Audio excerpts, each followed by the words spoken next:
religious organizations, everywhere. We talk. Yes, we have ideas, we think, and yet we don't implement what we know is good for us and for the citizens. But interestingly enough, some of you may know about and remember a certain general who appeared in Ghana through a military coup. The late General Ignatius Kutu Achampong. He is one of the people that were killed in 1979. It is General Achampong. It is he who said he wanted Ghanaians to capture the commanding heights of the Ghanaian economy. He said it. He articulated it. But he also acted upon it. That General Achampong, he was onto something. He delivered actions that Ghana continues to get benefits from today, even today. Many people, even young people, they have heard about Operation Feed Yourself. Why? Why is it remembered? It is remembered because it was not just popular, but at the time that it was at its height, Operation Feed Yourself was doing well and provided benefits to the people. So we know that when we walk the talk, when we implement, good things happen. So why don't we do it? Why don't we continue to do it with other things? And remember, even the Operation Feed Yourself, because it was successful, some people even have continued until today to say that, oh, it wasn't something that came from him. Achampong couldn't have dreamt and thought about it. But what does it matter? What does it matter? I keep saying we will achieve a lot as a nation if we do not care who takes credit for the good things we do. It shouldn't matter who thought of something, who started something, who completed something, as long as the good thing is done for Ghanaians to benefit.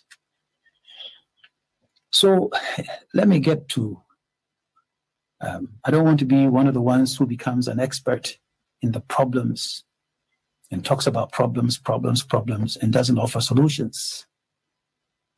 So let me get to the solutions. So what are some of the changes that, when implemented, would bring the independence that we need to make Ghana great and strong and its people prosperous? And today I'm only going to focus on two things, just two things, so that we can remember them. Maybe another time, another opportunity, we'll talk about some other ones, but just two. And I call these two prerequisites for gaining, regaining, capturing our independence and the control over our own affairs back for a positive forward march. So what's the first one? Number one, give power back to the people. You see, beginning of time, people always had the problem. And the problem has been that someone has always tried to capture the power to themselves, himself or herself. Today, what I'm asking, it's not new. I have said it, other people have said it, some society people have said it, some political parties have said it and written about it. But I'm saying today, for emphasis, that one prerequisite for independence and prosperity is for leaders to give the power which actually originates from the people back to the people. I'll explain. What I'm asking for is that we amend that constitution that we're using now, the 1992 constitution. We amend the constitution to broaden the leadership net, to broaden the leadership net and make those leaders more directly accountable to the people. If you go back to history, one of the reasons cited by those who carried out the 1966 coup, the coup that removed Kwame Nkrumah from office, one of the reasons they gave was that they needed to break the one-party rule of the CPP.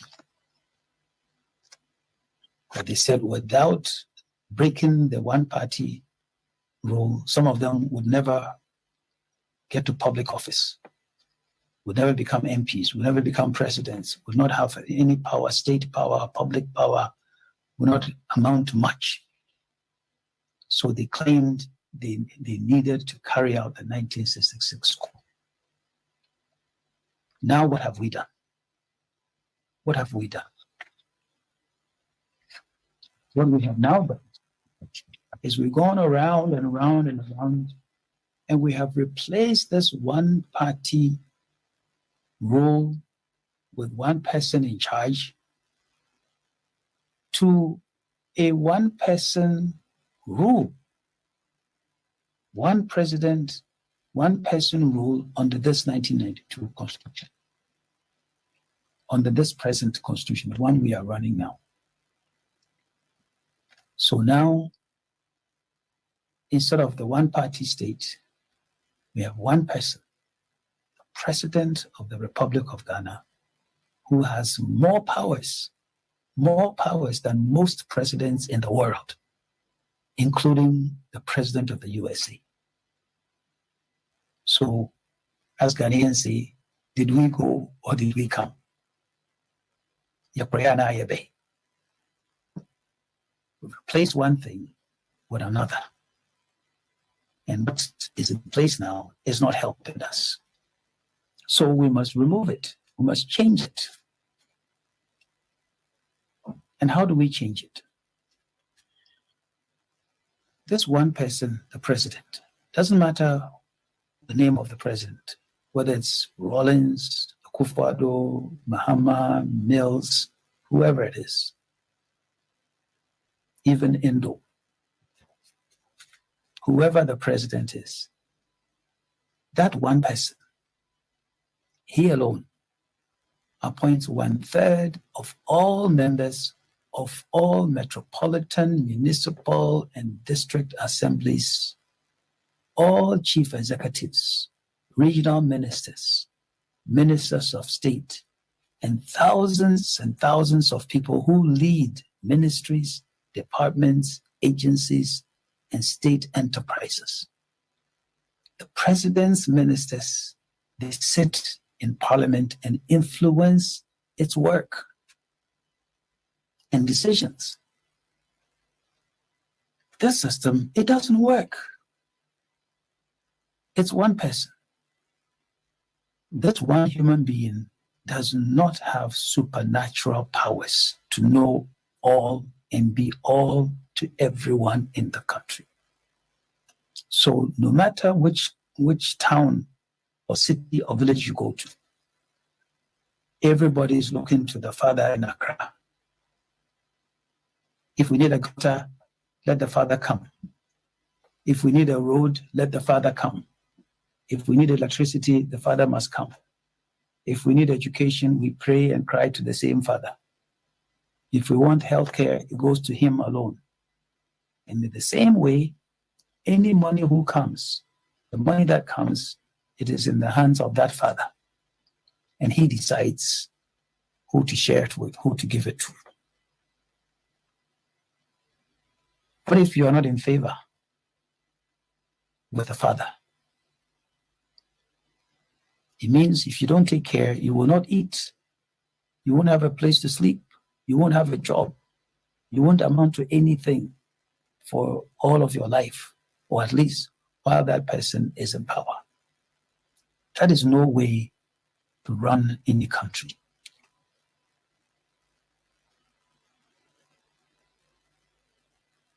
So the independence of the Ghanaian citizens has been put in the hands of that one person, and it must be changed.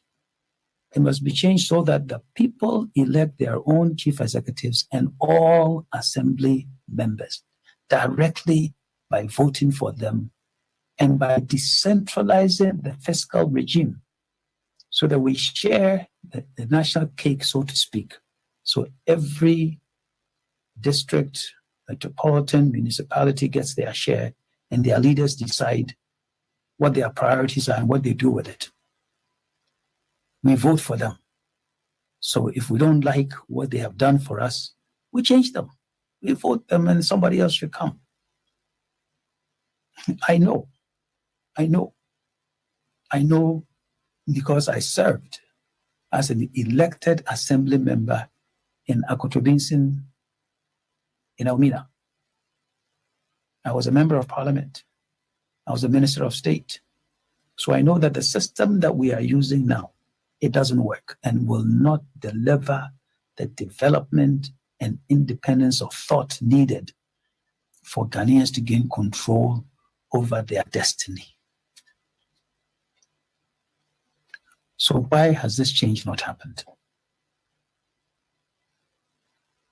We have had constitutional review committees. People, including myself, have sent them papers. I've gone before them, given testimony, and most of us have said the current system does not work and must be amended. But here we are, 2022, September 30th. The system has not been changed. What are we afraid of? Who are we afraid of? We know the system must be changed.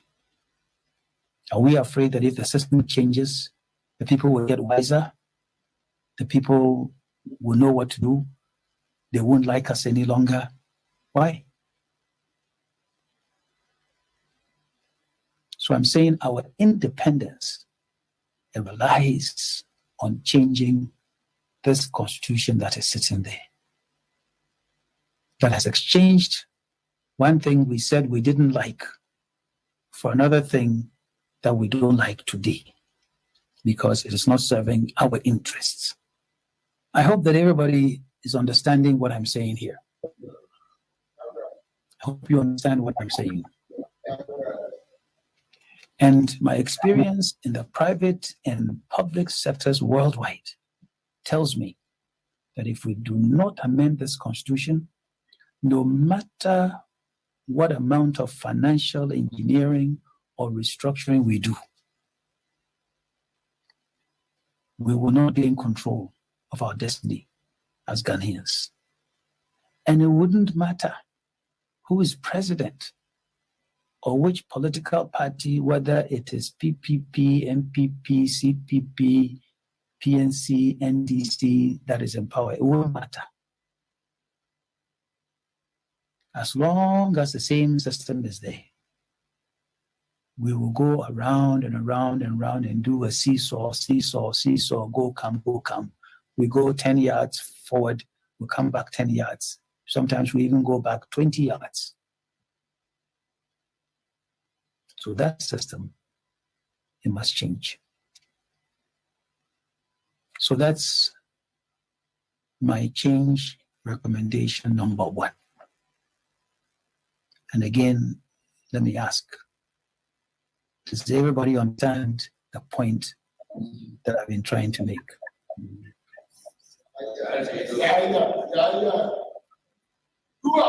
Okay, so then let's move on. Point number two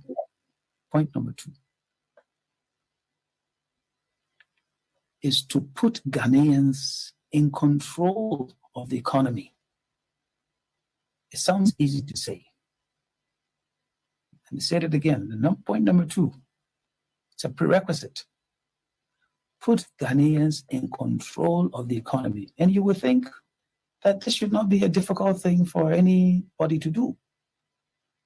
Any president, any minister, any member of parliament, you would think that we would all understand that this is the right thing to do. So let me go back to the letter I wrote to the president for emphasis. You see, to gain control of the economy, the current or future administrations must, again, muster the courage to implement, and I use the word implement, to be doers, not talkers. Implement. This is no longer the time for debate or for discussion. We are beyond talking, or we must be beyond talking if we want to be beyond aid. So what is it that we must do? What must we do to put Ghanaians in control of the economy?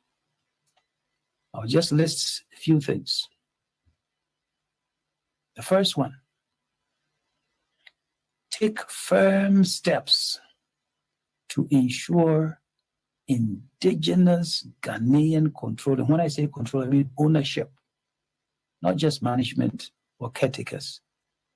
Ghanaian control, ownership of the financial sector, banking, insurance, investment, pension, and others like these at all levels. It's a must. Why am I saying this? It's not because I've owned a bank or insurance company or investment company. No, it's not about me. It's about us, all of us. Because no country has prospered in this world by relying on foreign-owned financial institutions or the World Bank or the IMF. None.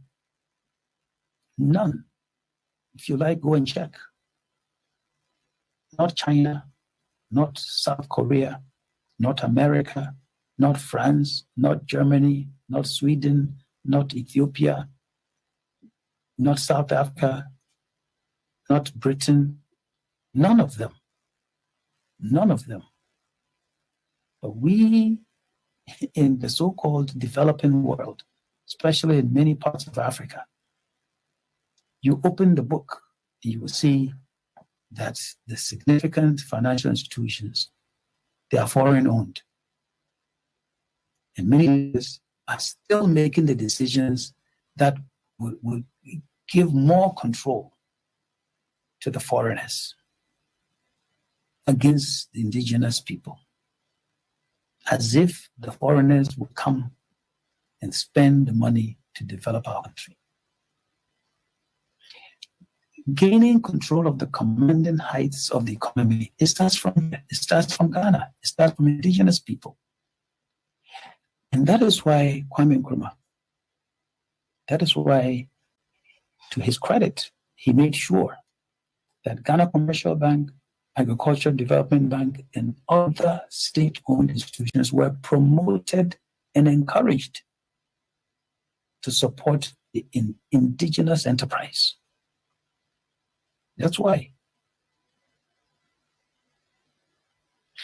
You know, in the US, when they had their Great Depression, and the American government was in big difficulty, who came and bailed out America? It wasn't the British, it wasn't the French, it wasn't the Germans, it wasn't the Chinese. There was an American banker called J.P. Morgan. You can go and check the history. It's an American banker called J.P. Morgan. It is J.P. Morgan who organized money that was then made available to the American government and helped the American government to get out of the Great Depression. Today, there is still company called JP Morgan. It exists. And when you hear about American banks and American institutions, you hear about the Rockefellers, JP Morgan. The name Chase is somebody's name. You hear Chase Bank, somebody's name. You hear Wells Fargo, somebody's name.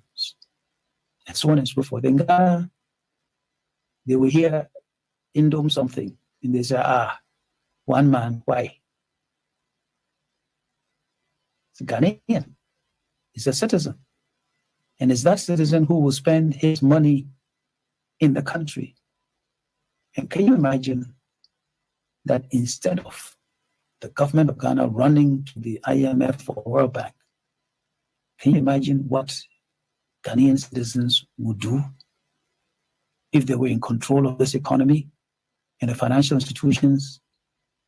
If the government was in difficulty, why wouldn't we give the money to the government?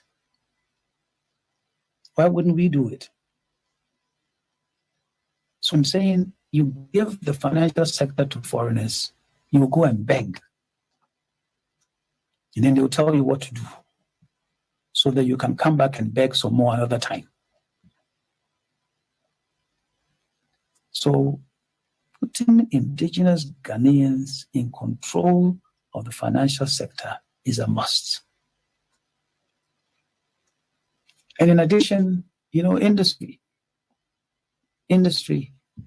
is important. Maybe let me go backwards a little bit. In the 1990s, there were the financial crisis in the world. And many American financial institutions were in trouble. Who bailed them out? It was the American government. The American government gave them money, put its money into those banks and insurance companies. They've all paid the American government back with interest. And in industry, the American automobile industry was also under pressure, about to collapse. Did they collapse? No. Why didn't they collapse? It is because the American government gave them money, big money, billions. They have paid all of it back with interest. And you think our people don't know this. They know. The American government did it. If the American government would do it for its own people, a capitalistic state like that would take money from the government's pocket to give to individual people's, private sector people, companies, so they can survive. Don't you think that they know that if they survive, there are people who have jobs, that people will have money in their pockets, and the countries will do well? That's what they did. So why don't we do the same? Why? Why don't we do the same? Isn't that what we should be doing every time? That's what we should do as a people. And I'm saying again that when it comes to industry, look, why do we import sugar? Why do we import rice? Why do we import chocolate, soft drinks, fruit juices, fruits, poultry, chicken, and so on, and meats? Why? Why do we import them? For me, any government today, this one or the next one, any government that comes, that government must make sure that it bans completely the importation of all these items. If they don't do it, we'll continue to have problems and create jobs for other people. That's something we shouldn't do. We shouldn't continue to do. So it is, for me, part of that agenda of getting control over what is there and what is in the system. It's very important. And, construction is something that develops an economy. So when we are building roads, infrastructure projects, why do we bring foreigners to do it? And so if we're doing a complicated infrastructure project and we say we don't have the expertise, what I'm saying is that the government should make sure at least 25% of any infrastructure project goes to Ghanaians so they can learn, so that in the future it can become 100%. So why do we bring Chinese, Koreans, Germans, and others to come and construct even cocoa roads in Ghana? Why? I don't get it. You collect monies from our pockets to put in the pockets of foreigners, and you think our country will develop? Absolutely not. This administration or the next one must cancel this attitude and stop this. So I'm saying that those who are claiming that, oh, you do these things, it will hurt the people. Which people? You think that if some people don't get rice to eat for 6 months while we develop our own factories, that people will die if they don't eat rice or they don't eat sugar for a while? No. If we don't eat rice, there's cassava, there's plantain, there's yam, there's cocoa yam. There are other things. But when there's a back, that is even where investors, our own local investors, will invest. Will invest. And why? Why do we give gold, bauxite, oil, gas, diamond, timber concessions to foreigners? Why?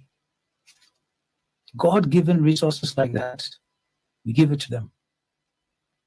If somebody claims we don't have the money to develop, let them stay in the ground. Let the gold stay there. Let the oil stay there. We will find the money. Indigenous people. That's how you develop. That's how South Africa has developed. Because the gold, the diamond, all those money stayed in South Africa. That's why Johannesburg is a wonderful looking city compared to Obuasi in Ghana. Indigenous people versus foreign people. I hope you understand my logic. Because this shouldn't be difficult.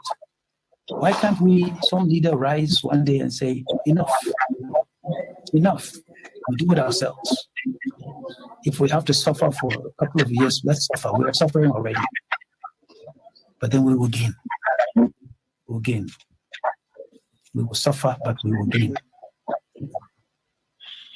Again, there's something, it's not a bigger matter, but there's something before I end that I want to bring to your attention. You see, we have Ghanaians all over the world. Some were born in Ghana, they traveled to America, they traveled to Germany, and to survive, they took German citizenship, they took American citizenship, they took Chinese citizenship, they took British citizenship. But they've gained valuable experience and knowledge. But we in Ghana, we have said, if you are born and gotten dual citizenship, you can't come to Ghana, become a high-level officer in the military or in the public service. You can't run to become a member of parliament or become president. Doesn't make sense. Now, some people will say, oh, they went to enjoy somewhere. To enjoy what? They've gotten the experience that we can use in Ghana. Let me give you an example. If somebody is an engineer, we say he should stay there. If you're an investment professional, we say he should stay there. But if he is a soccer player, even if they were born in America or Germany, we say, hey, bring him. Let him come and play for Black Stars. What is more serious in Ghana than soccer? When it comes to soccer, we know them. But when it comes to banking, engineering, medicine, and whatever, we're saying, let them stay there. We don't want them to come and even become part of politics. It is wrong. Somebody must come and change it. That's where I was. I went to university there. I stayed. I developed my experience there. I saved some money. It's that money that I brought to Ghana to come and invest. So a lot of them, they are like me, but they are stuck there. They can't come. We don't want them. So I'm coming to the end. What I'm saying is, if we do all of these things, maybe somewhere it might hurt, but eventually we will be a better country, one whose citizens can aspire to prosperity with confidence. We will gain control over our own country and be better able to manage our own affairs. And I maintain that we, the citizens, we have nothing to lose, but everything to gain if these measures are implemented.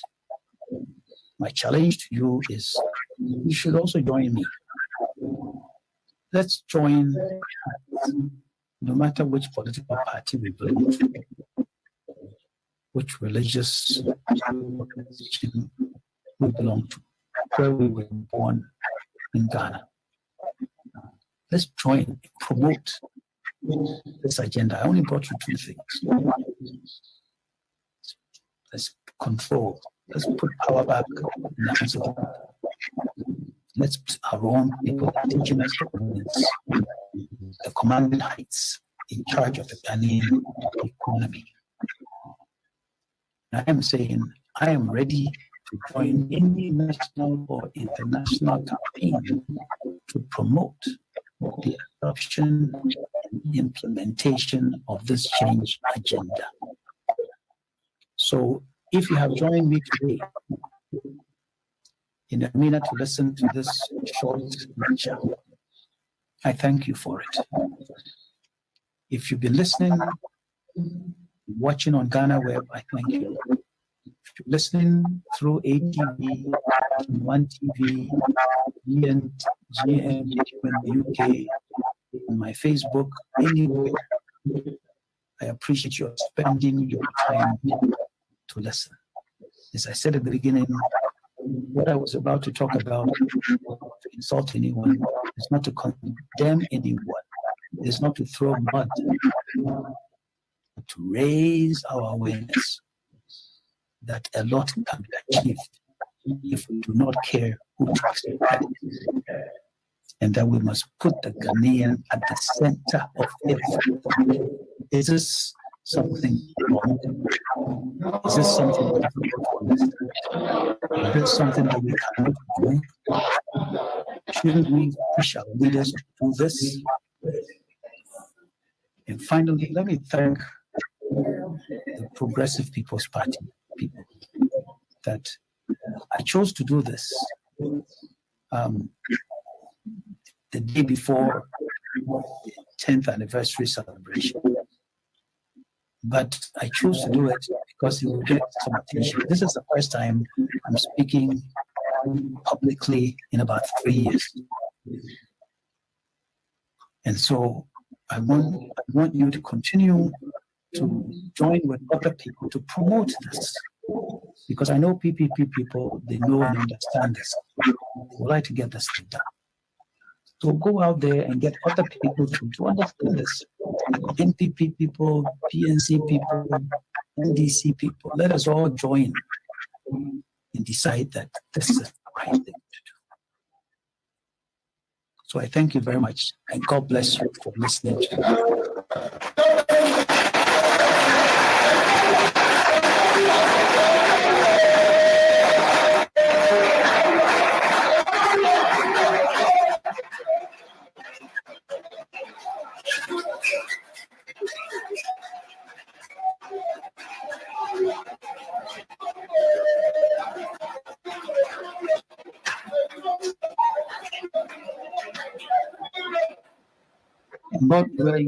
And God willing, I'll be with you soon.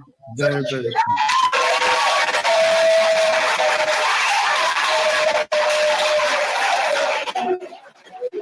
You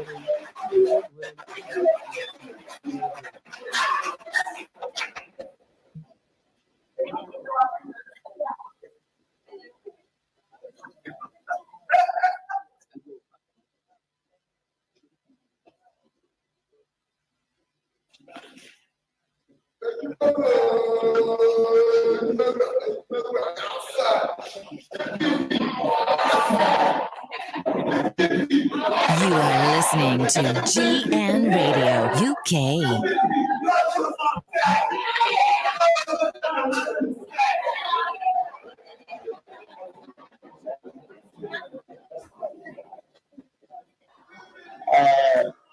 The world as we know it has changed, and so have the issues affecting our community. COVID-19 and the geopolitical tensions have really made it abundantly clear that the African continent has to be self-sufficient from an industrial capacity.